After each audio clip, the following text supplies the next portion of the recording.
Hello friends, welcome to WiFi study changing the way of learning. स्वागत है आप सभी का इंडिया के number 1 study channel WiFi study में। तो कैसे हैं आप लोग सभी? क्या हाल चाल है आप लोगों के? सभी बढ़िया हो, एकदम शानदार हो, जानदार हो? तो चलिए क्लास स्टार्ट करते हैं। आप लोगों को पता है डेली सुबह 9:30 बजे हम लोग साइंस के क्वेश्चंस करते हैं। तो 9:30 बज चुके हैं, सभी आप लोग जुड़ जाइए। चलिए friends, welcome to WiFi study. चलिए, तो इससे पहले मैं कुछ इंपॉर्टेंट बात बताता हूं। आपको पता है डेली 1 PM पे साइंस के 1000 एक्सपेक्टेड क्वेश्चंस कर रहे हैं। दोस्तों 2 दिन से ये क्लास नहीं हो पाई थी, इसका कारण आप लोगों को भी पता है, क्योंकि एनालिसिस चल रहा था आप लोगों का, जितने भी पेपर हुए हैं, है ना। तो आज से ये क्लास आप लोगों की कंटिन्यू हो जाएगी, जो 1 PM पे जो आप लोगों की क्लास होती है। समझ गए बात को? और ध्यान रखें, शाम को 7 बजे मैं आप लोगों का दोनों शिफ्ट का आज का जितने भी पेपर आएंगे, साइंस के क्वेश्चंस आएंगे, मैं शाम को डाल दूंगा, है ना। तो ये वाली क्लासेज के लिए क्या करना है, अनअकैडमी लर्निंग ऐप डाउनलोड करना है, मेरा नाम सर्च करना नीरज जंगीर, मुझे फॉलो कर लो। स्पेशल क्लासेज में आप लोगों को मिल जाएगी, ठीक है। आप लोग गोल सेलेक्ट कर लेना एसएससी एग्जाम्स, इसके स्पेशल क्लास सेगमेंट में देख लेना, बिल्कुल फ्री है। जो भी क्लास आप लोग खोलोगे पहले आप लोगों से कोड पूछा जाता है। अगर आप लोग नए स्टूडेंट हो तो नीरज 11 कोड आप लोग यूज कर लीजिए, अनलॉक आप लोग कर लीजिएगा, ठीक है। और आज आज आप लोगों को पता है 30 हो गई, मतलब 30 तारीख हो गई। कल से ये बैच स्टार्ट हो चुका है 29 से, तो आप लोग ये ज्वाइन कर सकते हो। आज भी आपको मिल जाएगा वाईफाई स्टडी की तरफ से एसएससी, सीजीएल और सीएचएसएल का कंप्लीट बैच है दोस्तों। यहां पर सारे टीचर्स के कोर्स आप लोगों को मिल जाएंगे एक सब्सक्रिप्शन पे। 31 तारीख से प्राइस हाइक हो रहा है, आज ही सब्सक्रिप्शन ले लो। 2 साल का दोस्तों कितने का है? 7200 का है। रेफरल कोड डालेंगे आप लोग नीरज 11, तो ये आपका पड़ जाएगा 6480 रुपए का, ठीक है। चलिए, और आपका जब भी पेपर है इस नंबर पे आप लोग व्हाट्सएप करना ना भूले अपने क्वेश्चन। ये आप लोग के नंबर है 9835393042। चलिए स्टार्ट करते हैं प्रैक्टिस सेट नंबर 12। चलिए स्टार्ट करें। तो क्या हाल चाल है? तो कल के जो क्वेश्चंस थे आप लोगों ने देखे? अरे कल जो मैंने क्वेश्चंस करवाए थे वो देखे शाम को, दोनों शिफ्ट के जो क्वेश्चंस आए थे वो हम लोगों ने करे। बहुत साइंस के बहुत सिंपल क्वेश्चन है, मतलब एक भी क्वेश्चन ऐसा नहीं है जो आप लोगों ने देखा नहीं हो आप लोगों ने क्लास में, ठीक है। तो बहुत सिंपल है, जरा परेशान होने की जरूरत नहीं है। चलिए स्टार्ट करते हैं। पहला क्वेश्चन आप लोगों के स्क्रीन पे। चलो क्वेश्चन पे स्टार्ट हो जाइए, फिर बाकी की चर्चा करेंगे थोड़ी देर बाद में। बोला जा रहा है व्यक्ति पृथ्वी की सतह की तुलना में चंद्रमा की सतह पर अधिक ऊंचा उछलता है, ऐसा कारण क्या है? जैसे आप लोगों को पता है, यदि आप लोग मतलब या कोई भी ऑब्जेक्ट ले लो आप लोग, यदि हम लोग अर्थ की सरफेस पे तो यहां पर फेंक रहा हूं, तो मान लीजिए मैं जिस पावर से फेंक रहा हूं ये कहां पर जा पा रहा है, यहां तक जा पा रहा है। लेकिन चंद्रमा की सरफेस से जब आप लोग इसको फेंकोगे तो थोड़ा सा क्या जाएगा दोस्तों, ऊपर जाएगा। कारण क्या है? क्योंकि ध्यान से समझिए, ये आप लोगों का क्या है, अर्थ है, ये मान लीजिए मून है, चंद्रमा है। मान लीजिए m मास की कोई भी चीज है, सेम m मास की चीज अगर आप लोग कोई यहां पर लेकर आओगे तो होता क्या है, आप लोग जानते हैं कोई भी 2 मासेज आपस में एक दूसरे को अट्रैक्ट करते हैं, कोई भी 2 द्रव्यमान एक दूसरे को आकर्षित करते हैं। तो यहां पर आप लोग ज्यादा उछल नहीं पाओगे, क्योंकि पृथ्वी का द्रव्यमान ज्यादा है, ये ज्यादा अट्रैक्ट करेगा, जबकि चंद्रमा का जो अट्रैक्शन फोर्स है, आकर्षण बल, वो कम है, जिसकी वजह से ये यहां पर ज्यादा उछल सकता है, क्योंकि नीचे की ओर फोर्स क्या लग रहा है, कम लग रहा है। तो surface of moon due to gravity in the moon the bright, नहीं, the moon is colder than the moon due to gravity in the moon. क्या पूछा जा रहा है? अधिक ऊंचा क्यों उछल सकता है चंद्रमा के? Due to gravity in the moon, बिल्कुल सही है। The brightness is less than that of the earth. अरे इंग्लिश में गलत लिखा हुआ है, हिंदी में तो सही है ना। राइट आंसर हो जाएगा option number B.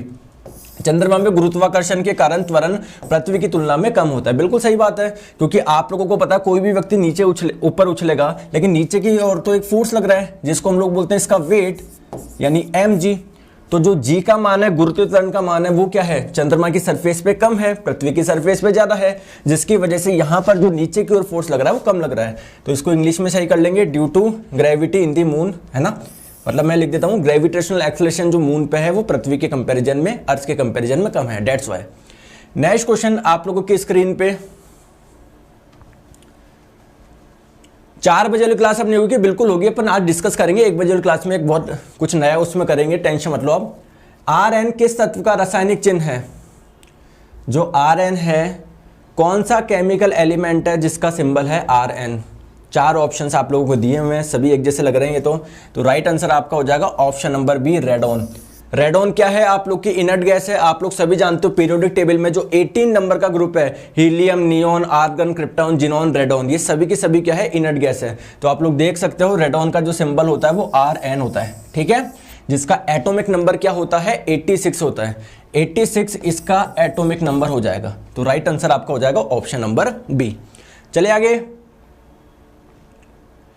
Next question आप लोगों की स्क्रीन पे, एक ट्रेन जैसे ही चलना प्रारंभ करती है, सेम क्वेश्चन, इस प्रकार के question minister and isolated category का जो पेपर हुआ था रेलवे का, इस बार पूछा गया था। तो एक ट्रेन जैसे ही चलना आरंभ करती है, उसमें बैठे हुए यात्री का सर पीछे की ओर झुक जाता है, इसका कारण क्या है? तो ट्रेन हो, गाड़ी हो, कुछ भी हो, जैसे मान लीजिए ये आप लोग की कोई गाड़ी है, तो इसमें आप लोग क्या हो? बैठे हो। तो अभी आप लोगों की कंडीशन क्या है? आप स्टेट में हो, मतलब आप रेस्ट में हो, विराम में हो। तो आप लोगों की बॉडी क्या चाहेगी कि वो रेस्ट में रहे। अब होता क्या है, आपकी बॉडी का नीचे वाला पार्ट जो है वो किसके कांटेक्ट में? इस बस के कांटेक्ट में, या ट्रेन मान लो, कुछ भी मान लो। तो जैसे ही आप लोगों की ट्रेन एकदम से चलना स्टार्ट करती है, तो नीचे वाला पार्ट होता है वो तो क्या हो जाता है? आगे मूव कर जाता है, लेकिन पूरी बॉडी चाहती है रेस्ट में रहे, इसलिए पीछे की ओर क्या होता है? आप लोगों का पीछे की ओर आपकी बॉडी आती है। तो इसका कारण क्या है? इनर्शिया ऑफ रेस्ट, ठीक है, स्थिरता का जड़त्व, या फिर आप लोग बोल सकते हो विराम का जड़त्व। आपकी बॉडी चाहती है कि वो रेस्ट में रहे, लेकिन नीचे वाला पार्ट तो बस के कांटेक्ट में है, तो वो जैसे ही बस आगे चलेगी वो तो आगे चला जाएगा और हम पीछे हो जाएंगे। राइट आंसर आपका option number A. Next question आप लोगों की स्क्रीन पे, निम्नलिखित में से किस अभिक्रिया से ब्लीचिंग पाउडर उत्पादित होगा? बताइए। जो ब्लीचिंग पाउडर होगा, केमिकल फॉर्मूला भी इसका याद रखो, CaOCl2, बहुत पूछा जाता है।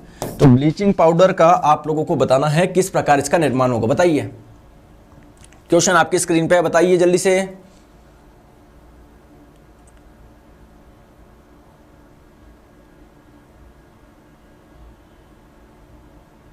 चले बताओ। तो राइट आंसर कौन सा हो जाएगा? Chlorine with slagged lime. दोस्तों जो स्लैग्ड लाइम होता है यानी बुझा हुआ चूना होता है। बुझा हुआ चूना क्या होता है? कल ये क्वेश्चन आया था कि लाइम वाटर का फॉर्मूला क्या है, तो बुझा हुआ चूना बोल लो, लाइम वाटर बोल लो, एक ही है। इसका फॉर्मूला क्या हो जाएगा? Calcium hydroxide, calcium hydroxide. और इसकी अभिक्रिया आप लोगों को किससे करवानी है? क्लोरीन से करवानी है। तो जब आप लोगों को क्या मिलेगा? ब्लीचिंग पाउडर मिलेगा। देख लीजिए, जब आप लोग स्लैग्ड लाइम यानी भुजा हुआ चूना कैल्शियम हाइड्रोक्साइड की अभिक्रिया करवाओगे क्लोरीन से, तो आपको मिलेगा CaOCl2। यही आपका क्या है? Bleaching powder. साथ में किसका निर्माण होगा? वाटर का निर्माण होगा। तो राइट आंसर आपका हो जाएगा ऑप्शन नंबर डी। चले आगे, माइक ठीक से लगाओ। क्यों माइक्स में क्या प्रॉब्लम हो रही है? साउंड नहीं आ रहा क्या? हेलो, साउंड नहीं आ रहा आपको? बताइए। साउंड ओके है फ्रेंड्स? एक बार बता दीजिए। सर मैं ब्लॉक क्यों करता? सर मेरे को ब्लॉक क्यों करता? कहाँ ब्लॉक किया? आप कमेंट तो कर पा रहे हो। चलिए नेक्स्ट क्वेश्चन आप लोगों की स्क्रीन पे, अग्नाशय की दीवार से, स्टमक की वॉल से कौन सा एंजाइम्स निकलता है? 4 आप लोग को ऑप्शन दिए हुए, जल्दी से मुझे बताइए। तो ये आपका जो स्टमक होता है, इसमें क्या पाई जाती है? गैस्ट्रिक ग्लैंड पाई जाती है, जठर ग्रंथियां पाई जाती है। और इन गैस्ट्रिक ग्लैंड से क्या निकलता है? गैस्ट्रिक जूस निकलता है, जठर रस निकलता है, जिसमें क्या पाया जाता है? पेप्सिन पाया जाता है, रेनिन पाया जाता है, म्यूसिन पाया जाता है। तो ऑप्शन में कौन सा दिया हुआ है आप लोगों का? Option number B, renin. ठीक है, तो रेनिन इसका आंसर हो जाएगा। और रेनिन क्या करता है? दूध को दही में कन्वर्ट करता है। क्या करता है? दूध को दही में कन्वर्ट करता है, ध्यान रखेंगे। चलिए नेक्स्ट क्वेश्चन पे हम लोग चलते हैं आपकी स्क्रीन पे। नेक्स्ट क्वेश्चन आपकी स्क्रीन पे, द प्लास्टर ऑफ पेरिस का फॉर्मूला आप लोगों को बताना है। प्लास्टर ऑफ पेरिस का फॉर्मूला आप लोगों को बताना, जल्दी से मुझे बताइए। प्लास्टर ऑफ पेरिस का तो पहले भी हम लोगों ने डिस्कस किया था, जो CaSO4.2H2O होता है वो होता है आप लोगों का जिप्सम। पेन चेंज करता हूं मैं।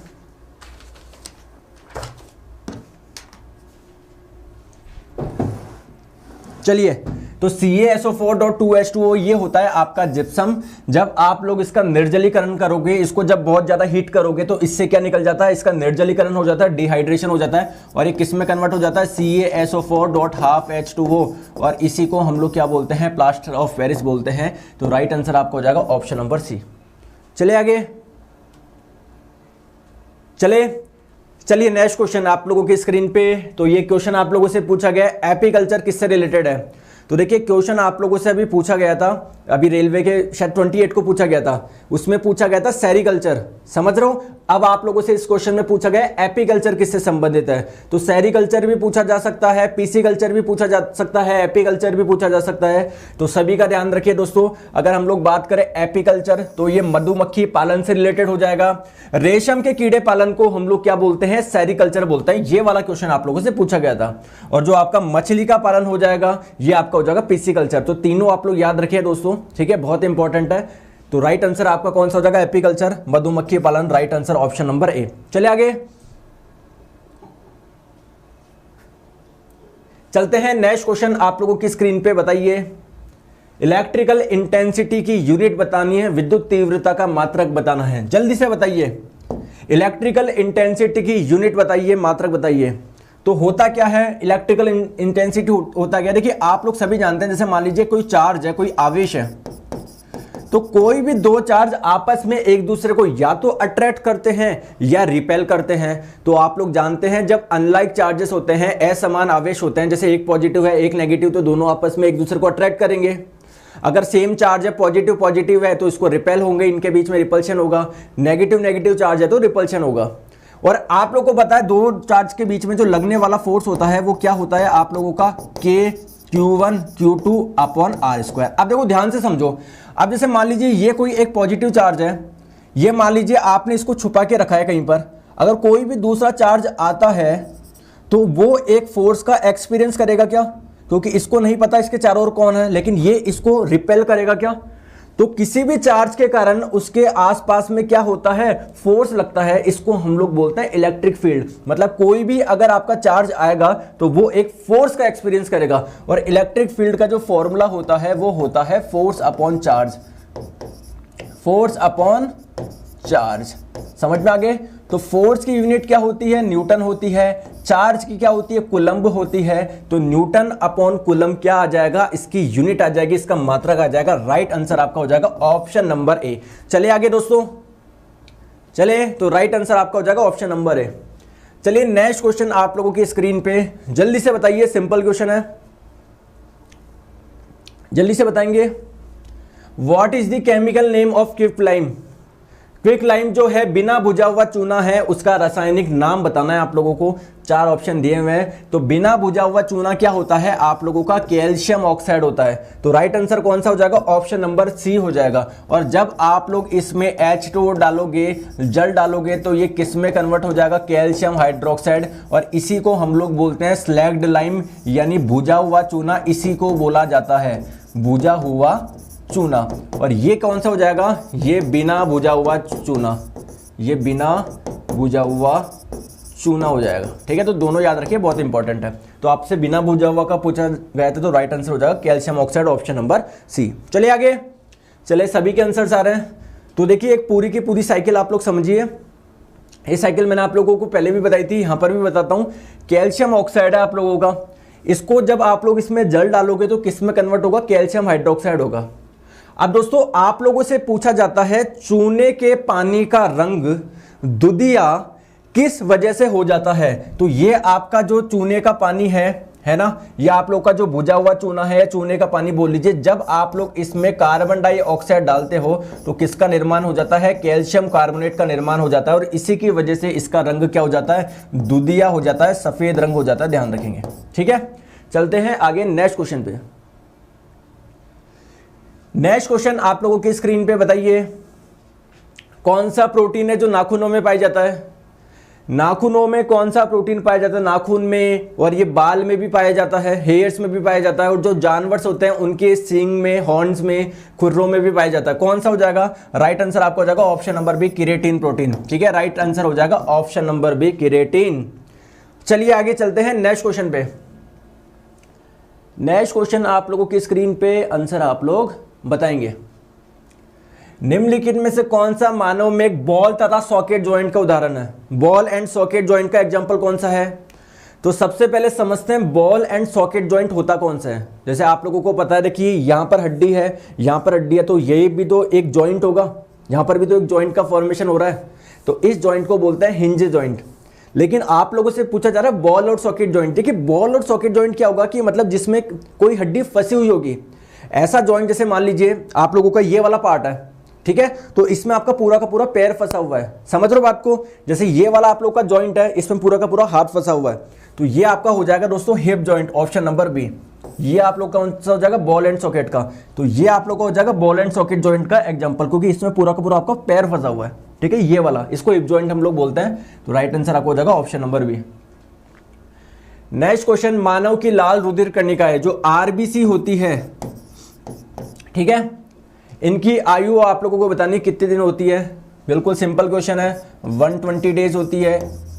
और ये कहां पर ये डिस्ट्रॉय होती है, तो स्प्लीन में होती है, प्लीहा में होती है, इसलिए स्प्लीन को आरबीसी का कब्रगाह भी बोला जाता है। तो राइट आंसर आपका हो जाएगा ऑप्शन नंबर बी, ठीक है, 120 डेज। देखिए आरबीसी का एक क्वेश्चन और पूछा था इसके शेप के बारे में, ठीक है, तो उसका शेप याद रखिए, बाई कॉनकेव इसका शेप होता है, बाई कॉनकेव, है ना। जैसे मान लीजिए कोई टैबलेट है ना, इस टैबलेट को आपने ऊपर से भी दबा दिया, नीचे से भी दबा दिया, तो कैसी हो जाएगी, कुछ इस प्रकार से हो जाएगी ना। तो कुछ इस प्रकार से आरबीसी का क्या होता है, शेप होता है। अगर डब्ल्यूबीसी के शेप की बात करें तो उसका जो शेप होता है, या तो आप लोग ऑप्शन में आएगा अमीबा के शेप का, तो अमीबा के शेप का आप लोग लिख सकते हो, या फिर आएगा इर्रेगुलर। तो ध्यान रखिए जो डब्ल्यूबीसी होता है और आप लोग का जो प्लेटलेट्स होता है, ठीक है, प्लेटलेट्स, इन दोनों की जो शेप होती है कैसी होती है, इर्रेगुलर होती है, इर्रेगुलर होती है, इर्रेगुलर, अनियमित होती है। चलिए आगे, नेक्स्ट क्वेश्चन आप लोगों की स्क्रीन पे, मैमल्स में सबसे बड़ी ग्लैंड कौन सी है, सबसे बड़ी ग्लैंड कौन सी है। तो सबसे बड़ी ग्लैंड जो हो जाएगी, बताइए कौन सी हो जाएगी। 4 आप लोग को ऑप्शंस दिए हुए हैं, आंसर बताइए। तो राइट आंसर आप लोगों का हो जाएगा लीवर, सबसे बड़ी ग्लैंड हो जाएगी लीवर, यकृत। और अगर लीवर ऑप्शन में नहीं हो तो सेकंड नंबर पे होती है पैनक्रियास, सेकंड नंबर पे होती है पैनक्रियास यानी अग्नाशय। तो सबसे बड़ी आपकी होती है लीवर, लीवर ऑप्शन में दे रखा है तो कोई दिक्कत की बात ही नहीं है। चलते हैं आगे नेक्स्ट क्वेश्चन पे। और इसी लीवर से क्या निकलता है, बाइल जूस निकलता है ना, कल क्वेश्चन आया था आप लोगों का। नेक्स्ट क्वेश्चन आप लोगों की स्क्रीन पे, जीवों को उनके पर्यावरण में संबंध में अध्ययन को क्या कहा जाता है। कोई भी ऑर्गेनिज्म है, इसका एनवायरनमेंट के साथ में क्या रिलेशन है। अगर इसके स्टडी की बात करें तो इसको क्या बोला जाएगा, जरा बताइए, इसके स्टडी को क्या बोला जाता है, जल्दी से मुझे बताइए। तो ध्यान से समझिए, आप लोगों का एनवायरनमेंट होता क्या है दोस्तों, आप हो, आपके सराउंडिंग में जो भी है सब कुछ एनवायरनमेंट है। चाहे हवा की बात करें, प्लांट्स की बात करें, एनिमल्स की बात करें, सब कुछ एनवायरनमेंट है। तो आप लोग देखिए, छोटी चीज मुझे बताइए, जैसे मान लीजिए कोई आप लोग के प्लांट है, प्लांट ने किसका यूज करा भाई, रूट से इसने लिया वाटर, एटमॉस्फेयर से लिया कार्बन डाइऑक्साइड, तो इससे क्या करा, फोटोसिंथेसिस करा, और किसका निर्माण करा, ग्लूकोज का निर्माण करा। ग्लूकोज क्या होता है, इन प्लांट्स का फूड होता है। अब मान लीजिए इस प्लांट को आप लोगों ने खाया, किसी बकरी ने, है ना, बकरी को खा गया मान लीजिए शेर ने, तो यहां पर रिलेशन देखो किस किस का है। देखिए जो एनवायरनमेंट होते हैं इसके 2 कंपोनेंट होते हैं, एक होता है बायोटिक कंपोनेंट, एक होता है एबायोटिक कंपोनेंट। ध्यान से समझना, बकरी और शेर क्या है आप लोगों के, बायोटिक कंपोनेंट है, ये एबायोटिक। बायोटिक क्या होता है, जिनमें लाइफ होती है, तो ये आपके बायोटिक कंपोनेंट है, जैविक घटक है। सिमिलरली प्लांट क्या है आप लोगों के, ये भी बायोटिक कंपोनेंट है। लेकिन क्या इसका कार्बन डाइऑक्साइड से यूज है क्या, इसका मतलब एयर के साथ में कुछ रिलेशन है क्या, तो यानी मैं बोल सकता हूं एबायोटिक का बायोटिक के साथ में कुछ रिलेशन है, फिर बायोटिक का बायोटिक के साथ में। तो ये जो आप लोगों का कोई भी ऑर्गेनिज्म होगा, जैसे प्लांट मान लीजिए, इसके सराउंडिंग के साथ में इसका क्या रिलेशन है, ये पूरी की पूरी जो स्टडी होगी वो क्या कहलाती है, इकोलॉजी कहलाती है। क्या कहलाती है, इकोलॉजी। ऑप्शन नंबर डी इसका करेक्ट आंसर हो जाएगा। समझ में आ गया। तो चलिए आगे हम लोग चलते हैं नेक्स्ट क्वेश्चन पे। तो इकोलॉजी की डेफिनेशन क्या हो जाएगी, ecology is the study of the interaction of the living organism with one another and with their physical environment. मतलब कोई भी ऑर्गेनिजम्स हो, मतलब आप हो, तो आप अपने एनवायरनमेंट के साथ में आप लोगों का किस प्रकार से इंटरैक्शन है, इस पूरी की पूरी स्टडी क्या कहलाएगी, आप लोगों की इकोलॉजी कहलाएगी। चलते हैं आगे नेक्स्ट क्वेश्चन। नेक्स्ट क्वेश्चन आप लोगों की स्क्रीन पर, टाइफाइड किससे होता है। सेम क्वेश्चन कल आरआरबी शिफ्ट 2 में आया, ये क्वेश्चन शिफ्ट 2 में आया, कल शिफ्ट 1 में आया था, शिफ्ट 2 में आया था, शिफ्ट 2 में आया था। लेकिन शिफ्ट 2 में पूछा था इनमें से कौन से डिजीज बैक्टीरिया से होती है, तो आप लोगों को 4 ऑप्शन दे रखे थे, ये टाइफॉइड भी दे रखा था, तो राइट आंसर आपका कौन सा होगा, टाइफॉइड होगा। तो टाइफॉइड आपका किससे होता है, बैक्टीरिया से होता है, तो राइट आंसर आपका हो जाएगा। और कौन से बैक्टीरिया से होता है, नाम बताओ जल्दी से यार, बैक्टीरिया वायरस इतने सारे क्वेश्चन कर चुके हैं डिजीज वाले, ठीक है। तो राइट आंसर आपका हो जाएगा ऑप्शन नंबर डी। कल सेम क्वेश्चन आया था, है ना, कल सेम क्वेश्चन आया है, option number D will be over correct answer. चलिए नेक्स्ट क्वेश्चन आप लोगों की स्क्रीन पे आंसर बताएंगे जल्दी से। अच्छा, आपका पेपर कब है दोस्तों, आपका पेपर कब है, जल्दी से बताइए, एक बार कमेंट करके बताएंगे आपका पेपर कब है। कुछ ऑप्शन नंबर सी बोल रहे थे पिछले वाले में, अरे ये जो सी है, कहाँ गया क्वेश्चन, ये जो सी है ये लैक्टोबैसिलस, ये तो वो है जो दूध को खट्टा करता है, दूध में जो लैक्टोज है उसको लैक्टिक एसिड में कन्वर्ट करता है। बताइए आपका पेपर कब है,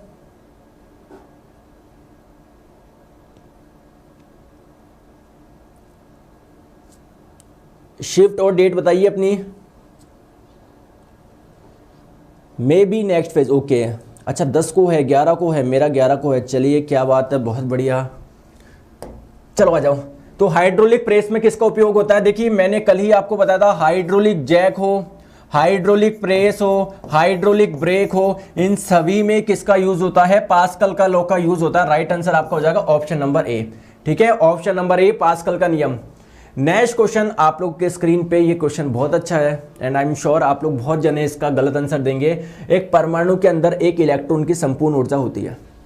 मान लीजिए कोई आप लोगों का एटम है, एटम में क्या होता है दोस्तों, न्यूक्लियस होता है, नाभिक होता है, और इसके भाई में कक्षा होती है, पहली कक्षा, दूसरी कक्षा। तो मान लीजिए इसमें कोई भी इलेक्ट्रॉन है, समझ रहे हो, तो इसकी टोटल एनर्जी क्या होगी। अब आप लोग सोच रहे होंगे कि इसकी एनर्जी क्या होनी चाहिए भैया, इन्फिनिटी होनी चाहिए, जीरो होनी चाहिए, मोर देन जीरो, या आप लोग की लेस देन जीरो। तो ध्यान रखेंगे जो आप लोगों के इलेक्ट्रॉन्स होते हैं, जो ये न्यूक्लियस के चारों ओर कक्षाओं में चक्कर लगा रहे हैं, इनकी जो एनर्जी होती है नेगेटिव होती है। अब कैसे पता पड़ेगा नेगेटिव होती है ऋणात्मक होती है, चलो मुझे एक चीज मुझे बताओ आप लोग, ठीक है, एक छोटी चीज मुझे बताओ। मैं आप लोगों को बोल रहा हूं कि इसके पास में, जैसे मान लीजिए आपके पास में क्या है दोस्तों, 100 रुपए, ध्यान से समझिएगा।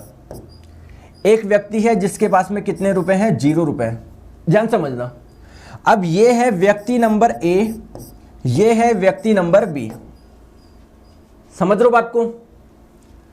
चलो दूसरा एग्जांपल लो। एक व्यक्ति है जिसके पास में है 0 रुपए, व्यक्ति ए है उसके पास में 0 रुपए। एक व्यक्ति है व्यक्ति नंबर बी, इसने किसी से उधार ले रखे हैं 100 रुपए, तो इसके पास में -100 रुपए, ध्यान से समझिएगा। अब ये जिस शहर में रहता है उस शहर को छोड़ नहीं सकता, क्यों नहीं छोड़ सकता, इसने 100 रुपए उधार ले रखे हैं, जब तक वो चुकाएगा नहीं तो कैसे छोड़ के जा सकता है। तो अगर आपको इन दोनों में से किसी एक को अपने साथ में लेके जाना है तो कौन इजीली चल लेगा आपके साथ में, ये तो इजीली चल देगा क्योंकि इसके पास में कोई भी लोड नहीं है, कोई भी लोन नहीं है, कोई भी कर्जा नहीं है जो इसको चुकाना हो, बिल्कुल ठीक है, 0 रुपए वाला ये तो कहीं भी बिल्कुल फ्री है। जबकि इसके पास में -100 रुपए, मतलब 100 रुपए का कर्जा है, तो ये आप लोगों के साथ में चल नहीं सकता, क्योंकि जब तक ये 100 रुपए नहीं चुकाएगा इसका मालिक इसको छोड़ेगा नहीं। तो सेम चीज यहां पर है दोस्तों, जो इलेक्ट्रॉन है, आप लोगों को अगर इलेक्ट्रॉन को बाहर निकालना है, अगर सिमिलरली अगर आप लोग चाहते हो इसको भी हम लोग बाहर निकाले, तो आपको क्या इसको 100 रुपए देने होंगे क्या, आपको इसको 100 रुपए देने होंगे क्या, क्योंकि जब आप लोग इसको 100 रुपए देंगे तब इसके पास में कितने रुपए होंगे, 0 रुपए हो जाएंगे। अब ये बिल्कुल फ्री हो जाएगा, किसी की बंदिश में नहीं रहेगा। तो सेम ये बात है, जो इलेक्ट्रॉन है, आप लोग अगर इसको निकालना चाहते हो, अगर इस इलेक्ट्रॉन को निकालना चाहते हो, तो आप लोग एनर्जी देनी पड़ेगी, लेनी पड़ेगी, इसको एनर्जी देनी पड़ेगी तभी तो बाहर आएगा। क्यों देनी पड़ेगी, क्योंकि इसके पास में टोटल एनर्जी नेगेटिव होती है, इसको हम लोग बोलते हैं बाइंडिंग एनर्जी, बंधन ऊर्जा। बाइंडिंग एनर्जी का मतलब क्या होता है, ये बंधा हुआ है। अब आप लोग बोलेंगे सर ये एनर्जी आई कहां से, नेगेटिव एनर्जी आई कहां से, तो देखिए यहां पर आपका क्या है, प्रोटॉन है, प्रोटॉन ने क्या इसको अपनी तरफ अट्रैक्ट करके रखा होगा क्या, अरे प्रोटॉन न्यूक्लियस में होता है, उस पर पॉजिटिव चार्ज होता है, पॉजिटिव चार्ज और नेगेटिव चार्ज के बीच में अट्रैक्शन होता है, तो ये जो इलेक्ट्रॉन है क्या अंदर की तरफ अट्रैक्ट हो रहा होगा क्या। तो अगर आप लोगों को इसको बाहर निकालना तो आपको एनर्जी देनी पड़ेगी, क्लियर है क्या। तो इसके पास में क्या होती है, नेगेटिव एनर्जी होती है। राइट आंसर हो जाएगा लेस देन 0। दोस्तों समझ में आ गया क्या, राइट आंसर हो जाएगा ऑप्शन नंबर डी, ठीक है। एग्जाम्पल विजय माल्या, क्या बात है। नेक्स्ट क्वेश्चन आप लोगों की स्क्रीन पे आंसर बताएंगे जल्दी से। कैल्शियम हाइपोक्लोराइड का सामान्य नाम क्या है? What is common name of calcium hypochlorite? Simple question है दोस्तों, ये आपका हो जाएगा bleaching powder CaOCl2 option number B. ठीक है, ज्यादा दिमाग नहीं लगाना, सिंपल सा क्वेश्चन है, ये आपका हो जाएगा CaOCl2। निर्माण कैसे होता है? अभी अभी हम लोगों ने देखा है, कैल्शियम हाइड्रोक्साइड की अभिक्रिया जब क्लोरीन से करवाओगे तो आप लोगों का किसका निर्माण हो जाएगा? ब्लीचिंग पाउडर का निर्माण हो जाएगा। जल्दी से मुझे बताइए, डाल्टन के परमाणु सिद्धांत के अनुसार पदार्थ के सबसे छोटे अविभाज्य कण, ये क्वेश्चन आप लोगों का कब आया था? ये आया था 2018 की, सॉरी 28 तारीख की आई थी, 29 तारीख में आया था। एटम की डिस्कवरी 28 तारीख को आया था, ये कि एटम की डिस्कवरी किसने करी है ना? एटम की डिस्कवरी किसने करी? 28 तारीख को आया था ये क्वेश्चन, एटम की डिस्कवरी किसने करी? तो बताइए, बोला जा रहा है डाल्टन के परमाणु सिद्धांत के अनुसार पदार्थ के सबसे छोटे अविभाज्य कणों को डैश कहा जाता है। तो डाल्टन ने क्या बोला दोस्तों? कोई भी मैटर हो, जैसे मान लीजिए ये आप लोगों के पास में आयरन की रॉड है, तो डाल्टन ने बोला कोई भी मैटर हो, कोई भी पदार्थ हो, वो बहुत छोटे छोटे पार्टिकल से मिलकर बना होता है, और ये पार्टिकल आप लोगों के स्मॉलेस्ट होते हैं, इनसे छोटे पार्टिकल कोई नहीं होगा, और ये आपके इंडिविजिबल होते हैं, इनको आप लोग विभाजित नहीं कर सकते। और इन पार्टिकल को डाल्टन ने क्या नाम दिया? एटम नाम दिया। लेकिन बाद में जो इन्होंने बताया था कि ये आप लोगों के स्मॉलेस्ट पार्टिकल है, ये चीज गलत साबित हो गई, क्योंकि इसके अंदर फिर बाद में प्रोटॉन, इलेक्ट्रॉन की डिस्कवरी हुई, प्रोटॉन की डिस्कवरी हुई, फिर पता पड़ा इससे छोटे और भी पार्टिकल है। लेकिन ये नाम किसने दिया? आपके एटम की डिस्कवरी किसने करी? एटम नाम किसने दिया? ये दिया आप लोगों को डाल्टन ने। तो राइट आंसर आपका हो जाएगा ऑप्शन नंबर बी। चलिए आगे, नेक्स्ट क्वेश्चन आप लोगों की स्क्रीन पे। आंत में, इंटेस्टाइन में भोजन के लिए नलिका के मांसपेशियों के स्तर के लयबद्ध संकुचन को डैश कहा जाता है। तो जो भी आप लोग फूड लेते हैं, आप लोगों को पता है, आप लोग पेड़ पे उल्टा लेट के भी जब एप्पल खाओगे तो खाना आप लोगों का ऐसा ही जाएगा। कारण क्या है? क्योंकि देखिए, ये आप लोग मान लीजिए, जैसे आप लोग भोजन ले रहे हो, ये आप लोगों का क्या हो जाएगा? फूड पाइप हो जाएगा, जिससे भोजन आप लोगों का स्टमक में जाता है। तो ये आप लोगों का क्या हो जाएगा? फूड पाइप आ जाएगा। अब मान लीजिए कोई आप लोग का फूड है, अब इसको नीचे भेजना है ना, तो ये नीचे ऐसा नहीं है, ग्रेविटी की वजह से आ रहा है। आप लोग अगर लेट के खाओगे तब भी ऐसे ही जाएगा। तो ये यहां से यहां पर क्यों आ रहा है? क्योंकि दोस्तों इसमें क्या हो जाता है, ये कुछ ऐसा हो जाता है। देखो मैं आपको बताऊं, ये देखो, जैसे जैसे आगे आता जाएगा ये आपका कंप्रेस होता जाएगा, फिर आगे की ओर बढ़ता जाएगा। जैसे मैं आप लोगों से बोलूं कि ये आप लोगों की रिफिल है, इसमें अगर मैं नीचे से दबाता जाऊं तो क्या इंक ऊपर की ओर आती जाएगी क्या? तो इस मोशन को हम लोग बोलते हैं पेरिस्टल्सिस मोशन, यानी क्रमाकुचन गति। राइट आंसर आपका हो जाएगा ऑप्शन नंबर ए। चलते हैं नेक्स्ट क्वेश्चन पे। नेक्स्ट क्वेश्चन, अल्कली मेटल, जल्दी से बताइए। 4 ऑप्शंस आप लोगों के दिए हुए हैं, 4 ऑप्शन दिए हुए हैं, आंसर बताइए। अल्कली मेटल मतलब कौन से की बात कर रही है? अल्कली मेटल आप लोग जानते हैं पीरियोडिक टेबल में टोटल 18 ग्रुप है, फर्स्ट ग्रुप वाले को हम लोग बोलते हैं अल्कली मेटल, यानी अल्कली धातु है। तो इनकी बात हो रही है ना। इसमें क्या क्या आ जाते हैं? आपके हाइड्रोजन आ जाता है, लेकिन वो तो आपका नॉन मेटल है। लिथियम हो गया, सोडियम हो गया, पोटेशियम हो गया, रूबियम हो गया, सीजियम हो गया, ये सारे के सारे एलिमेंट्स आपके आते हैं फर्स्ट ग्रुप में, और इनको हम लोग बोलते हैं अल्कली मेटल। तो क्या बोला जा रहा है? Are highly stable at room temperature. Stable है क्या? चलो देखते हैं किसी को उठा के, इस सोडियम को उठा के देखो, ये आपका Na है, समझ गए? एटॉमिक नंबर कितना है? 11 है। पहली कक्षा में 2 इलेक्ट्रॉन आ जाएंगे, दूसरी कक्षा में 8 इलेक्ट्रॉन आ जाएंगे, तीसरी कक्षा में 1 इलेक्ट्रॉन आ जाएगा। अरे नहीं, ये तो बहुत ज़्यादा परेशान रहेगा। पहली बात तो इसका अष्टक पूरा नहीं है, चलो वो तो मान ही लिया, और इसको अपना अष्टक पूरा करने के लिए क्या करना है? सिर्फ और सिर्फ 1 इलेक्ट्रॉन को ट्रांसफर करना है, क्योंकि अगर ये 1 इलेक्ट्रॉन को दान कर देगा तो इसके पास में क्या हो जाएंगे? आउटर मोस्ट शेल में बाह्यतम कक्षा में 8 इलेक्ट्रॉन हो जाएंगे। तो स्टेबल तो नहीं है आपका।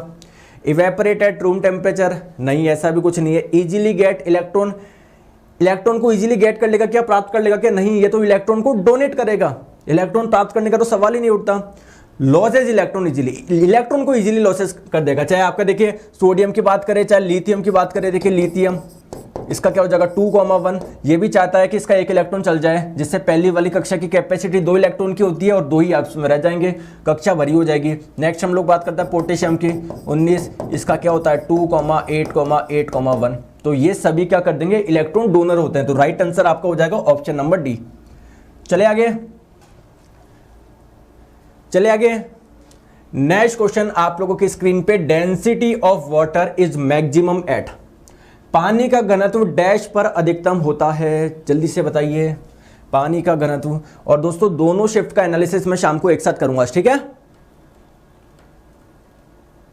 जल्दी से बताइए, दोनों शिफ्ट का मैं एनालिसिस आज एक साथ करूंगा, है ना, शाम को ध्यान रखना, साइंस के जितने भी क्वेश्चंस आएंगे। तो density of water is maximum at, तो आप लोग सभी जानते हैं, जैसे मान लीजिए वाटर आपका 0 डिग्री सेल्सियस पे है, तो किसी भी चीज को जब आप लोग गर्म करते हो, हीट करते हो, तो वो एक्सपेंड होती है, लेकिन वाटर के साथ में कुछ ऐसा नहीं है। जैसे वाटर में मैं क्या बात बताऊं, एक एक्सिस पे अगर मैं वॉल्यूम लूं, आयतन लूं, और एक एक्सिस पे अगर हम लोग ले टेम्परेचर यानी तापमान, तो होगा क्या, मान लीजिए 0 डिग्री सेल्सियस है, आप लोग इसको हीट कर रहे हो तो वॉल्यूम मतलब एक्सपेंड होना चाहिए, वॉल्यूम बढ़ना चाहिए, लेकिन क्या होता है 0 डिग्री सेल्सियस में मान लीजिए कुछ वॉल्यूम है, आप लोग टेम्परेचर बढ़ा रहे हो, ये ऊपर की ओर करो जाना चाहिए, लेकिन टेम्परेचर बढ़ाने पर वॉल्यूम कम होता है वाटर का, कहां तक होता है, 4 डिग्री सेल्सियस तक होता है। फिर और बढ़ाओगे फिर आप लोगों का इंक्रीज होना स्टार्ट हो जाएगा। यानी अगर आप लोगों से पूछे वाटर का वॉल्यूम आयतन मिनिमम कब होता है, तो वॉल्यूम मिनिमम कहां पर होता है, 4 डिग्री सेल्सियस पर। और डेंसिटी क्या होता है आप लोगों का, मास अपॉन वॉल्यूम। तो ये आप लोगों का अगर मिनिमम होगा तो डेंसिटी मैक्सिमम होगी। तो एक चीज आपको समझ में आ गया, 4 डिग्री सेल्सियस पे वॉल्यूम जो होता है आयतन वो मिनिमम होता है, डेंसिटी मैक्सिमम होती है। राइट आंसर आपका हो जाएगा ऑप्शन नंबर सी। चलते हैं नेक्स्ट क्वेश्चन पे। सर 1 बजे अनअकैडमी क्लास है कि, बिल्कुल 1 बजे क्लास है। कल हम लोग नहीं ले पाए थे, 2 दिन नहीं हो पाई थी, इसका कारण मैंने आप लोगों को बता दिया, आज से क्लास हो जाएगी बिल्कुल फर्स्ट क्लास, ठीक है। नेक्स्ट क्वेश्चन, पेप्सिन एक एंजाइम है जो डैश को पचाता है, बताइए। पेप्सिन कहां से निकलता है, गैस्ट्रिक ग्लैंड से निकलता है, जठर ग्रंथियों से निकलता है, आप लोगों को पता है। और पेप्सिन किसका पाचन करता है, पेप्सिन पाचन करता है प्रोटीन का, पेप्सिन पाचन करता है प्रोटीन का। और जठर रस में एक एंजाइम और पाया जाता है रेनिन, वो क्या करता है, दूध को दही में कन्वर्ट करता है। तो आप लोगों से पूछा है पेप्सिन किसका करता है, तो ये करता है प्रोटीन का। राइट आंसर आपका हो जाएगा ऑप्शन नंबर ए, प्रोटीन। नेक्स्ट क्वेश्चन आप लोगों की स्क्रीन पे, सर अनअकैडमी क्लास क्यों नहीं हो रहा है, आज से हो जाएगा सारा ना। बैक्टीरिया, नीले हरे शैवाल या साइनोबैक्टीरिया और माइकोप्लाज्मा किस जगत के जीवों के उदाहरण है, बताइए बताइए। तो ये आप लोगों को पता है, देखो 4 आपको किंगडम दिए हुए हैं। RH देखो एक क्वेश्चन आपका और आया था, फादर ऑफ टैक्सोनॉमी। क्या दोस्तों 28 तारीख को एक क्वेश्चन और था, में से मिस हो गया, फादर ऑफ टैक्सोनॉमी। क्या ये क्वेश्चन हम लोगों ने क्लास में कर रखा है क्या, फादर ऑफ टैक्सोनॉमी बताओ। वर्गीकरण का जनक किसको बोला जाता है, ये क्वेश्चन भी आया था आपका, वर्गीकरण का जनक 28 तारीख को आया था, वर्गीकरण का जनक। तो इसको बताने की जरूरत ही नहीं है यार, आप खुद बता दोगे, है ना। कार्ल लिनियस, आप लोगों को पता है क्लास में कितनी बार करा है, कार्ल लिनियस, इन्होंने सबसे पहले क्लासिफिकेशन करा था। चलिए इस क्वेश्चन पे आते हैं। तो देखो आपको 4 किंगडम दे रखे हैं, आप लोगों को पता है RH विटकर ने 5 किंगडम क्लासिफिकेशन दिया था, और इन्होंने जीवों को उनके संरचना के आधार पर, उनके फंक्शन के आधार पर अलग अलग किंगडम में रखा था। तो कौन से वो 5 किंगडम थे, वो थे आपके मोनेरा, प्रोटिस्टा, प्लांटाई, फंजाई, एनिमेलिया। तो अगर हम लोग बात करें मोनेरा में कौन से आते हैं, मोनेरा में आते हैं यूनिसेलुलर प्रोकैरियोटिक। यूनिसेलुलर का मतलब ऐसे ऑर्गेनिज्म जो केवल और केवल एक सेल से बनते हैं, और इनमें सेल का प्रकार क्या है, प्रोकैरियोटिक है। प्रोकैरियोटिक का मतलब होता है जिसमें न्यूक्लियस केंद्रक अच्छी तरीके से डेवलप नहीं होता। प्रोटिस्टा में क्या रखा तो इसमें भी यूनिसेलुलर रखा, लेकिन इसमें क्या थे आप लोग के यूकैरियोटिक थे। यूकैरियोटिक का मतलब क्या है, जिसमें आपका न्यूक्लियस केंद्रक आपका डेवलप होता है। बात करें फंजाई, प्लांटे, एनिमेलिया, तो ये तो आप लोग के मल्टी सेलुलर हो जाएंगे और आपके यूकैरियोटिक हो जाएंगे। तो अगर बात करें आपसे बैक्टीरिया, साइनोबैक्टीरिया पूछा जा रहा है ना, किस में रखा था, तो मोनेरा में आप लोगों के बैक्टीरिया, साइनोबैक्टीरिया किस में आते हैं, मोनेरा में आते हैं, ठीक है। तो राइट आंसर आपका हो जाएगा ऑप्शन नंबर बी। चलते हैं नेक्स्ट क्वेश्चन पे। नेक्स्ट क्वेश्चन आप लोगों की स्क्रीन पे, आंसर बताइए। कोई व्यक्ति चावल, दाल, दही खाता है तो नीचे दिए गए में से किसकी कमी होगी। मतलब भोजन में केवल वो ले रहा है, वो राइस ले रहा है ना, राइस ले रहा है, पल्स ले रहा है, दाल ले रहा है, कर्ड ले रहा है, दही ले रहा है, तो इसको क्या कमी होगी। तो चावल ले रहा है तो कार्बोहाइड्रेट की तो कमी होगी नहीं, और स्टार्च क्या है, एक प्रकार का कार्बोहाइड्रेट है भैया, इसकी पूर्ति हो जाएगी। दाल में क्या पाया जाता है, प्रोटीन पाया जाता है, तो प्रोटीन की भी कमी नहीं होगी, ये भी मिल जाएगा। दही में क्या पाया जाता है, फैट पाया जाता है, तो ये भी मिल जाएगा। दोस्तों विटामिन ए की कमी होगी। विटामिन ए आपको किससे मिलता है, गाजर में मिलता है, अंडे में मिलता है, पपीता में मिलता है, आम में मिलता है। तो राइट आंसर हो जाएगा option number C. Next question, निम्नलिखित में से कौन वेब ब्राउजर नहीं है? प्यारे दोस्तों, ये क्वेश्चन मैंने 4 PM की क्लास से उठाया अपनी, और सेम का सेम क्वेश्चन कल आप लोगों से एग्जाम में पूछा गया है। मैंने कंप्यूटर के 2-3 क्वेश्चन डालता 4 बजे वाली क्लास में, जो अपनी पहले सीरीज चलती थी ना, मतलब 2-3 महीने पहले जो अपनी सीरीज चलती थी, railway general science test 1, railway general science test 2। आपको पता है क्या? अरे किसी ने वो सीरीज अटेम्प्ट करी थी क्या? उसमें बहुत से बच्चे थे। तो ये सेम क्वेश्चन मैंने वहाँ से उठाया और यही क्वेश्चन आप लोगों का एग्जाम में पूछा गया था कल के में। समझ रहे हो? तो आंसर बता दो इसका पहले तो। चलिए आंसर बताएंगे। क्या आंसर हो जाएगा? निम्नलिखित में से कौन वेब ब्राउजर नहीं है? तो आप लोगों का फायरफॉक्स बिल्कुल है, सफारी आप लोगों को पता है, एप्पल वाले जो भी फ़ोन यूज़ करते हैं उनको तो पता ही है। आप लोगों का एज, ये भी है, माइक्रोसॉफ्ट एज आपने सुना होगा दोस्तों। FTP आप लोगों का एक ब्राउजर नहीं है, राइट आंसर हो जाएगा ऑप्शन नंबर सी। तो ये आप लोगों का हो जाएगा FTP, जिसकी फुल फॉर्म है file transfer protocol, is not a web browser, it a standard network protocol, जो किसके लिए यूज होता है? Use for transfer of computer file between a client and server. तो ये आप लोगों का एक ब्राउजर नहीं है। ये देखो, ये एज का सिंबल है, ये आप लोगों का फायरफॉक्स का है, ये गूगल क्रोम का है, ये ओपेरा का है, ये सफारी का है। और कल वाले ऑप्शन में शायद ओपेरा भी था, तो ओपेरा तो आपका ब्राउजर हो जाएगा, है ना। कल एक पता नहीं कौन सा क्वेश्चन ऑप्शन था जो नहीं है, तो जो थे वो मैं आपको बताता हूँ। कल वाले ऑप्शन में जो थे, एक तो आप लोगों का ये था, कौन सा हो जाएगा? फायरफॉक्स हो जाएगा, सफारी भी था, ओपेरा भी था, एक चौथा ऑप्शन था जो नहीं होगा। ठीक है। नेक्स्ट क्वेश्चन, गाउट के रोगियों को, मतलब गाउट का मतलब क्या है? गठिया। तो गठिया जिनको डिजीज है उनको कौन सा भोजन करने की सलाह दी जाती है? जल्दी से बताइए। तो गाउट डिजीज होती क्या है? आप लोगों के जॉइंट्स पे, मतलब अगर आपके ब्लड में यूरिक एसिड का अमाउंट अगर ज़्यादा हो जाता है तो ये आप लोगों के जॉइंट्स पर जम जाते हैं, और अगर आप लोगों के जॉइंट्स पर जम जाते हैं तो इसी डिजीज को हम लोग बोलते हैं गाउट डिजीज। तो इसमें ये यूरिक एसिड का निर्माण कहाँ से हुआ? प्रोटीन से ही होता ही है। तो प्रोटीन वाला खाना आपको क्या खाना चाहिए? कम खाना चाहिए। तो राइट आंसर हो जाएगा low protein food, option number B. चलते हैं नेक्स्ट क्वेश्चन। नेक्स्ट क्वेश्चन आप लोगों के स्क्रीन पे, बी कॉम्प्लेक्स समूह के विटामिन नियासिन की कमी से कौन सी डिजीज हो जाती है? कल आप लोगों से बेरी पूछा गया था, आप लोगों से शिफ्ट 2 में पूछा गया था। कल 29 की शिफ्ट 2 में बेरी किस विटामिन की कमी से होता है? तो वो विटामिन बी की कमी से होता है, B1 की कमी से होता है। आप लोगों से बोला जा रहा है बी कॉम्प्लेक्स समूह का कौन एक विटामिन है? नियासिन। पहले तो कमेंट करके बताओ नियासिन कौन सा होगा? B1 होगा, B2 होगा, B3 होगा, और इसकी कमी से कौन सी डिजीज हो जाती है? तो विटामिन B1 होता है आप लोगों का थायमीन, विटामिन B2 होता है राइबोफ्लेविन, विटामिन B3 कौन सा होता है आपका? नियासिन होता है। तो नियासिन कौन सा हो जाएगा? विटामिन B3 हो जाएगा, और विटामिन B3 की कमी से दोस्तों पेलाग्रा डिजीज हो जाती है। राइट आंसर आपका हो जाएगा ऑप्शन नंबर बी। क्लियर? चले आगे, बहुत बढ़िया। नेक्स्ट क्वेश्चन आप लोगों की स्क्रीन पे, प्रकाश की तीव्रता को मापने वाला उपकरण, इंटेंसिटी ऑफ लाइट, किससे मेजर करी जाती है? तो ये आपका हो जाएगा luxmeter, option number A. Next question आप लोगों की स्क्रीन पे, मानव शरीर के किस भाग में वसा पूरी तरह से पचता है? फैट का डाइजेशन कहां पर हो जाता है पूरी तरीके से, बताइए। तो ये आप लोगों का होता है स्मॉल इंटेस्टाइन में, छोटी आंत में। देखिए यहां पर होता क्या है, देखो, तो ये आप लोगों का दोस्तों जो फूड जब नीचे आएगा तो ध्यान से समझेंगे, यहां पर क्या होता है? पैनक्रियास होता है, अग्नाशय होता है। पैनक्रियास से क्या निकलता है? पैनक्रिएटिक जूस निकलता है। इसमें एक एंजाइम पाया जाता है जिसको हम लोग बोलते हैं लाइपेज, और ये जो आपका पैनक्रिएटिक जूस निकलता है किस में मिल जाता है? स्मॉल इंटेस्टाइन में। तो जो भी आप लोगों का फूड आया, इसमें जो भी आप लोगों का फैट था उसका डाइजेशन हो जाता है। तो कौन करता है? आप लोगों का लाइपेज करता है, और कहां पर होता है? Small intestine. Right answer option number ए।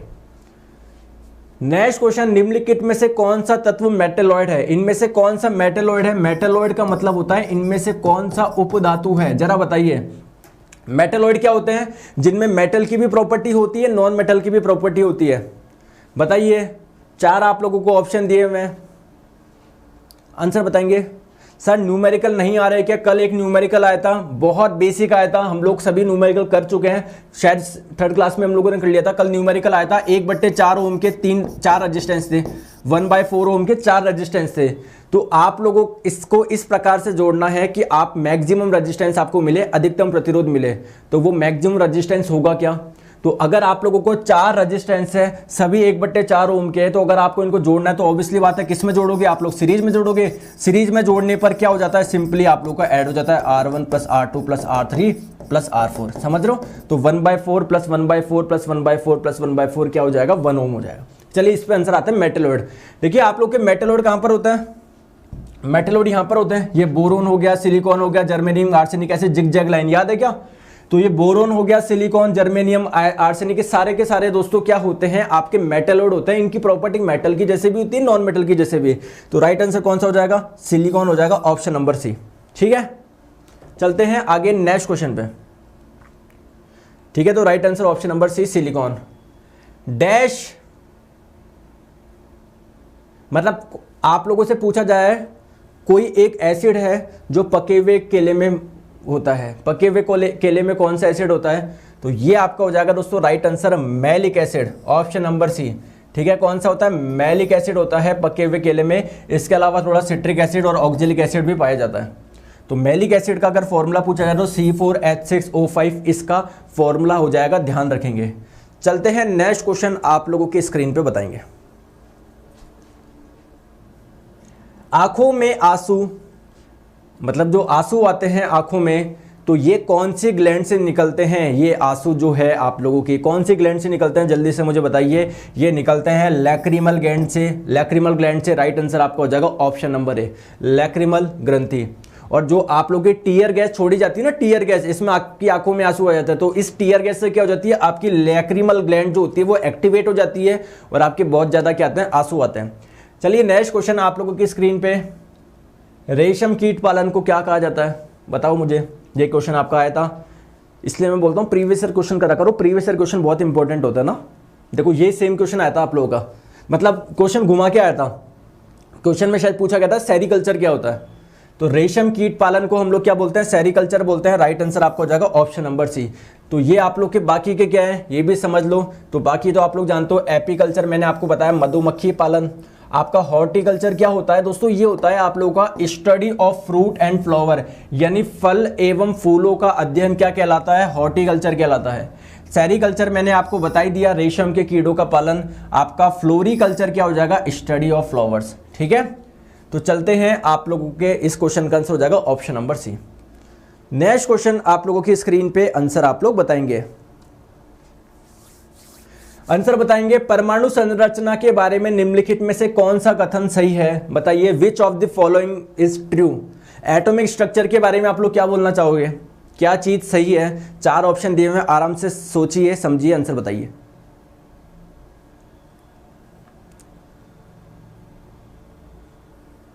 बताएंगे आंसर। तो देखिए एक चीज आप लोग सभी जानते हैं एटम के बारे में, बीच में न्यूक्लियस होता है, नाभिक होता है, इसमें क्या होते हैं, प्रोटॉन एंड न्यूट्रॉन होते हैं। और भारी कक्षाओं में चक्कर कौन लगाता है, इलेक्ट्रॉन लगाता है। तो आइए देखते हैं, neutron and electrons are found inside the nucleus. नहीं, न्यूक्लियस में तो प्रोटॉन और न्यूट्रॉन रहते हैं, ये आपका आंसर नहीं हो सकता। Electrons and protons are inside the nucleus, नहीं, प्रोटॉन और न्यूट्रॉन रहते हैं, इलेक्ट्रॉन तो न्यूक्लियस के बाहर इन कक्षाओं में होते हैं, ये भी नहीं हो सकता। Protons and neutrons lie inside the nucleus, बिल्कुल सही है। And electrons revolve around the nucleus, बिल्कुल सही बात है, ऑप्शन नंबर सी। ठीक है, तो राइट आंसर आपका हो जाएगा ऑप्शन नंबर सी, सिंपल सा क्वेश्चन है। चले आगे, नेक्स्ट क्वेश्चन आप लोगों की स्क्रीन पे, जल्दी से मुझे बताइए। कीटों के वैज्ञानिक अध्ययन को क्या बोलेंगे, study of insect is known as. 4 option है, जल्दी से मुझे बताएं। स्टडी ऑफ इंसेक्ट क्या हो जाएगा आप लोगों का, तो ये आपका हो जाएगा दोस्तों ऑप्शन नंबर बी, एंटोमोलॉजी। सारे समझ लो, सारे क्या बोला जा रहा है, देखो समझो। अगर आप लोगों से पूछा जाए मेलेकोलॉजी, तो ये आपका हो जाएगा study of molluscs and its shells. अगर हम लोग बात करें पैरासाइटोलॉजी, तो आपके जो पैरासाइट होते हैं आप लोगों के, यानी परजीवी, उनका अध्ययन कहलाएगा आपके पैरासाइटोलॉजी। आपके एंटोमोलॉजी हो जाएगा कीटों का अध्ययन, और आपका हो जाएगा एक्टियोलॉजी, ये आपका हो जाएगा स्टडी ऑफ फिश। ठीक है, और आपके मछली पालन क्या कहलाएगा, वो आपका कहलाता है पिसिकल्चर। तो स्टडी ऑफ फिश अलग चीज है और मछलियों का पालन एक अलग चीज है। मछलियों का पालन हो जाएगा आप लोगों का पिसिकल्चर, और स्टडी ऑफ फिश कहला जाएगा एक्वेटाइलॉजी। ठीक है, तो ध्यान आप लोग रखेंगे। नेक्स्ट क्वेश्चन आप लोगों के स्क्रीन पे, निम्नलिखित में से कौन सा गलत है। साउंड से दोस्तों 2 क्वेश्चन आ चुके हैं आप लोगों के, दोनों में आपको करवा चुका हूं। चलिए अब तो आंसर बता दीजिए इसका, आंसर बता देंगे इसका तो अभी आप लोग बताएंगे निम्नलिखित में से कौन सा गलत है। ध्वनि तरंगे डैश होती है। तो देखिए वेव्स जो होती है वो दो प्रकार की होती है, एक होती है आप लोगों की मैकेनिकल वेव यांत्रिक तरंगे, एक होती है इलेक्ट्रोमैग्नेटिक वेव यानी विद्युत चुंबकीय तरंगे। मैकेनिकल वेव भी दो प्रकार की होती है, एक होती है आप लोगों की लॉन्गिट्यूडनल, एक होती है आप लोगों की ट्रांसवर्स, जिसको हम लोग हिंदी में बोलते हैं, ये हो जाएगा आपका अनुप्रस्थ और ये आपका हो जाएगा अनुदैर्ध्य। समझ रहे हो? ठीक है। ये आपकी इलेक्ट्रोमैग्नेटिक वेव, जितनी भी इलेक्ट्रोमैग्नेटिक वेव होती है सारी कैसे होती है, ऑलमोस्ट सभी ट्रांसवर्स नेचर की होती है, अनुप्रस्थ प्रकृति की होती है। तो ध्वनि तरंगे कैसी है? तो पहली बात तो मैकेनिकल है, और मैकेनिकल में भी कौन सी है? लॉन्गिट्यूडनल है। साउंड क्या होती है? मैकेनिकल वेव होती है, और मैकेनिकल में भी कौन सी? लॉन्गिट्यूडनल होती है। चलिए बताइए। तो चार आप लोगों को ऑप्शन दिए हुए हैं, ध्वनि तरंगे, डैश तरंगे। अच्छा कौन सा गलत है? ओके, कौन सा गलत है बताइए। तो ये आप लोग की प्रेशर वेव होती है क्या? बिल्कुल सही बात है। आप लोगों को पता है जब भी ये आप लोगों की प्रोपोगेट करती है तो क्या होता है, इनमें कुछ जगह क्या होता है, देखिए मैं आप लोगों को बताता हूं। ये जो आप लोगों के मीडियम होते हैं ना, जैसे मान लीजिए आपका साउंड ट्रेवल कर रहा है एयर में से, तो एयर के जो मीडियम होते हैं कहीं पर क्या होते हैं आपके कंप्रेस होते हैं, कहीं पर क्या होते हैं दूर दूर होते हैं। तो जब भी आप लोगों का साउंड ट्रेवल करता है तो देखिए कहीं पर आप लोगों का कंप्रेशन होगा, इसको हम लोग बोलते हैं संपीड़न, फिर आपका रेयरफेक्शन होगा, इसको बोलते हैं विल्डन। मतलब आप लोग देखिए प्रेशर के फॉर्म में ये ट्रेवल करता है। मतलब ये बिल्कुल सही जवाब है। लॉन्गिट्यूडनल होगा ही होगा, मैकेनिकल होगा ही होगा। दोस्तों इलेक्ट्रोमैग्नेटिक तो बिल्कुल ही सरासर गलत है, तो राइट आंसर आपका हो जाएगा option number C. Electromagnetic waves कौन सी होती है? जिनको आगे चलने के लिए किसी मीडियम की जरूरत नहीं होती, किसी माध्यम की जरूरत नहीं होती। जबकि आपकी साउंड क्या है? ये तो मैकेनिकल वेव है, इसको मीडियम की जरूरत होती है, ये वैक्यूम में से ट्रेवल नहीं कर सकती है। नेक्स्ट क्वेश्चन आप लोगों की स्क्रीन पे। सर आंसर सी होगा बट प्रेशर का इफेक्ट नहीं पड़ता, मतलब कुछ भी। एक बार मैंने क्वेश्चन का आंसर बताया, साउंड पे प्रेशर का प्रभाव नहीं पड़ता। सर प्रेशर का प्रभाव नहीं पड़ता इसलिए सी आंसर होगा। क्या बात है, मतलब क्या लॉजिक लगाते हो आप। तो आज के लिए क्वेश्चन हम लोग इतने रखते हैं दोस्तों। जब भी आप लोगों का क्वेश्चन पेपर हो उसके जस्ट बाद में आप लोग व्हाट्सएप पे क्वेश्चन भेजिए, जिससे प्रॉपर एनालिसिस हो सके। क्लियर? तो बताइए, और आपके लिए क्या सेवा, और आपके लिए जो सेवा चल रही थी वो आज से कंटिन्यू हो जाएगी, जो बिल्कुल फ्री क्लास होती है डेली 1 PM पे अनअकैडमी पर। समझ रहे हो? तो क्लास के लिए क्या करना है, अनअकैडमी लर्निंग ऐप डाउनलोड करके वहां पर नाम सर्च करेंगे मेरा नीरज जांगीड़, मुझे फॉलो करेंगे। स्पेशल क्लासेस में सी ऑल करोगे, सारी क्लास आपको दिख जाएगी। ठीक है? तो स्पेशल क्लास पे खोलोगे तो आप लोगों से, अगर नए यूजर हो तो आप लोगों से कोड पूछा जाता है, तो कोड पे आप लोग डाल दीजिए नीरज 11 अनलॉक, आप लोग कर दीजिए, आ जाएगा awesome you have unlocked your free plan. समझ गए? क्लियर? चले आगे। और दोस्तों CGL और CHSL की जो भी तैयारी कर रहे हैं 29 तारीख से बैच स्टार्ट हो चुका है, आप लोग ज्वाइन कर सकते हो। यहां पर आप लोगों को फुल सिलेबस मिलेगा फॉर CET के लिए। टॉप एडुकेटर्स आप लोगों को पढ़ा रहे हैं, अनलिमिटेड एक्सेस है, कितनी भी बार देख सकते हो। PDF मिलेगी आप लोगों को हर क्लास की, डेडिकेटेड डाउट क्लियरिंग सेशंस मिलेंगे, और वीकली क्विज और मॉक टेस्ट मिलेंगे। और ऐसा नहीं है कि केवल और केवल आप लोगों को CGL और CHSL का मिलेगा, इसमें SSC JEE के भी कोर्स मिल जाएंगे। ध्यान रखेंगे अगर SSC का सब्सक्रिप्शन लेते हैं। 31 तारीख से प्राइस हाइक हो रहा है, तो यहां पर आप लोगों को ऑल कोर्सेज मिल जाएंगे, सभी कोर्स मिल जाएंगे एक सब्सक्रिप्शन पे। ऐसा नहीं है केवल है ना मेरे साइंस का ही मिलेगा या मैथ्स का ही मिलेगा, सभी टीचर जो मिला रहे हैं सबके कोर्स मिल जाएंगे। आप लोग अभी ज्वाइन कर लीजिए, 29 तारीख से स्टार्ट हो चुका है, क्लासेज आपको मिल जाएगी, सारे कोर्स आपको मिल जाएंगे। उसमें टोटल 14,755 कोर्स है। तो SSC एग्जाम्स का गेट सब्सक्रिप्शन करें, यहाँ पर आपके पास में ऑप्शन आ जाएगा 24 महीने का 7200 का है। रेफरल कोड डाल देंगे नीरज 11, रेफरल कोड डाल देंगे नीरज 11, तो आपको पड़ जाएगा 6,480 रुपये का। ठीक है दोस्तों, तो thank you so much. PDF आपको क्लास के बाद में मिल जाएगी, है ना? ओके।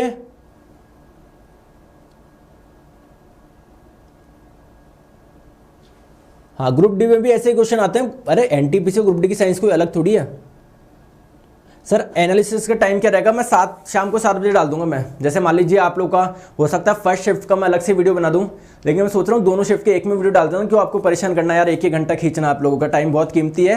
तो एग्जैक्टली जो भी दोनों शिफ्टों के मिला के जो 14 या 15 क्वेश्चन आएंगे वो मैं आप लोगों को एक वीडियो में डाल दूंगा। ठीक है?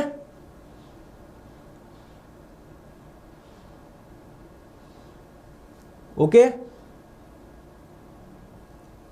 चलिए, तो बिल्कुल लोड ना ले, शानदार तरीके से आप लोग प्रिपरेशन करिए। पेपर बहुत मॉडरेट आ रहा है, तो सभी जो तैयारी करवाई गई थी बिल्कुल उस पर आप लोग कॉन्फिडेंट रहिए और बिल्कुल मस्त अटेम्प्ट करके आइए, सब बढ़िया होगा पेपर। ठीक है, थैंक यू सो मच।